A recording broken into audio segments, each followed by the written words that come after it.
भगवान शिव माता पार्वती महलों में क्यों नहीं रहते थे। एक बार माता पार्वती भगवान भोलेनाथ के साथ कैलाश पर्वत पर बैठी थीं।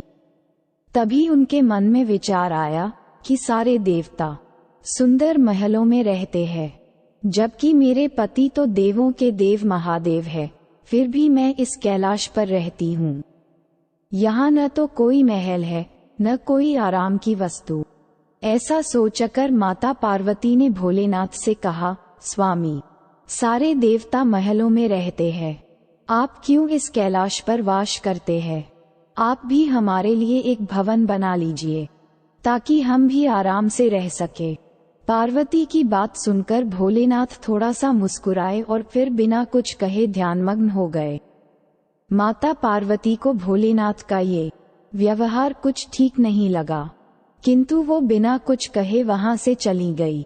जब महादेव अपने ध्यान से निकले तो माता ने फिर से भोलेनाथ से कहा, हे प्रभु, मेरा भी मन है कि मैं अन्य देवताओं की भांति महल में रहूं। आप भी मेरे लिए एक भवन बनवा दीजिए। तब महादेव ने उनसे कहा, देवी, महल में रहना हम लोगों के लिए उचित नहीं है। किंतु माता पार्वती ने महादेव से हठपूर्वक कहा, प्रभु, आपको नहीं लगता है कि आपको भी महल में रहना चाहिए?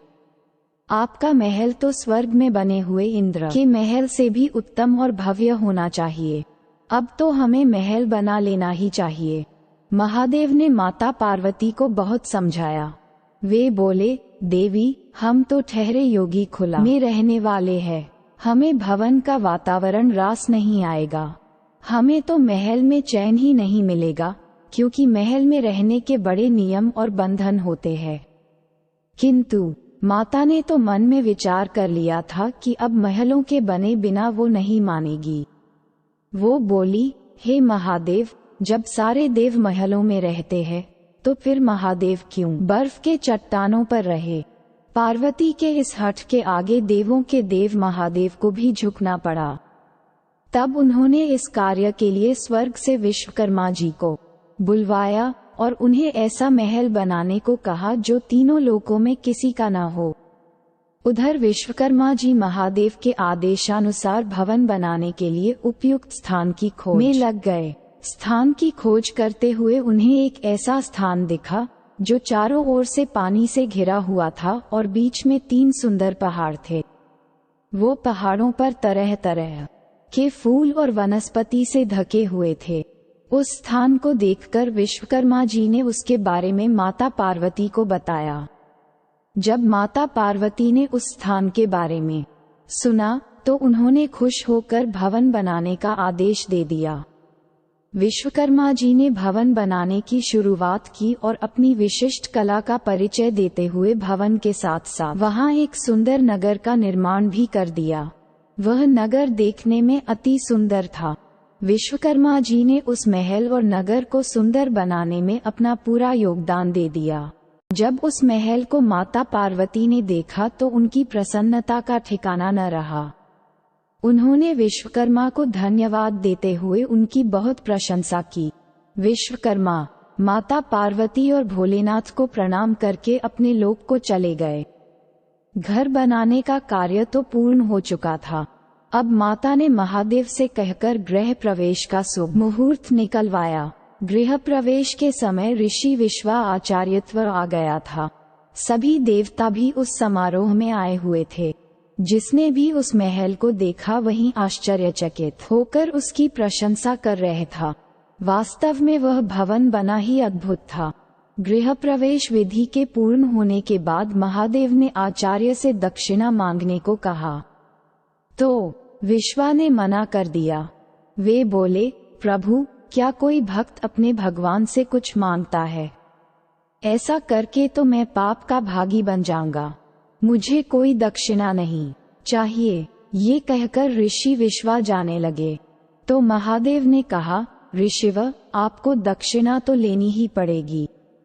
जब तक आचार्य को दक्षिणा न दी जाए तब तक कोई शुभ कार्य पूरा नहीं होता है। महादेव की माया ऋषि विश्वा का मन उस नए बने हुए नगर पर आ गया। बार बार आग्रह करने पर उन्होंने दक्षिणा के स्वरूप उस भवन सहित नगर को ही मांग लिया। ब्राह्मण को दक्षिणा के रूप में उसकी मुंह मांगी वस्तु दी जाती है। इसीलिए महादेव ने उस नगर, जिसे हम लंका के नाम से भी जानते हैं, ऋषि विश्वा को दान कर दिया। महादेव के द्वारा अपने भवन को दान कर देने से माता पार्वती क्रोध से भर उठी। उन्हें ऋषि की इस दृष्टता पर बड़ा क्रोध आ गया। उसी क्रोध में उन्होंने ऋषि विश्वा को श्राप दे दिया।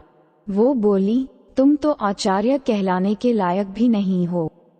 महादेव की सरलता का लाभ उठाकर तुमने बड़ी कुटिलता से मेरी प्रिय महल को ही हर लिया है। इसके लिए मैं तुम्हें श्राप देती हूँ कि महादेव का ही भक्त एक दिन इस महल को जलाकर राख कर देगा। उसके साथ ही तुम्हारे कुल का विनाश आरंभ हो जाएगा। पुराणों के अनुसार ऋषि विश्वा ने वो नगर अपने पुत्र कुबेर को दे दिया, लेकिन कुबेर को निकालकर लंका पर रावण ने अपना अधिकार कर लिया। त्रेता युग में शिव के अवतार हनुमान जी ने उस लंका को जला दिया और उसके बाद विश्वा के समूल कुल का विनाश श्री राम के द्वारा किया गया।